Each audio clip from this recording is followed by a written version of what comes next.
will be joining along with Mr. Mohammad Arifur Rahman, the acting DHC of Bangladesh.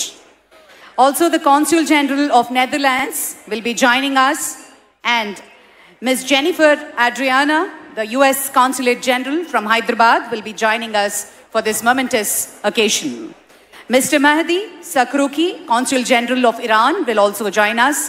Mr. Sendil Tondaman, Governor of Eastern Province of Sri Lanka, will be joining us shortly.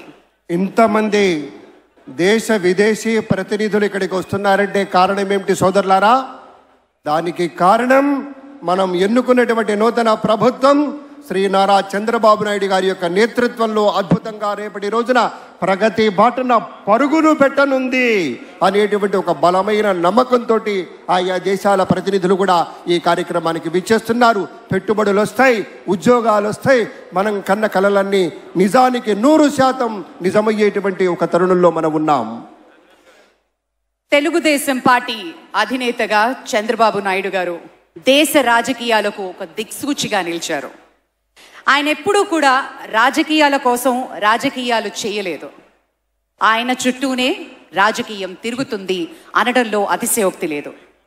గతంలో ప్రధానమంత్రి ఎవరుండాలి అనే నిర్ణయించిన ధీర కూడా మన చంద్రబాబు నాయుడు గారు. రాష్ట్రపతి ఎంపికలోనూ తనదైన ముద్ర.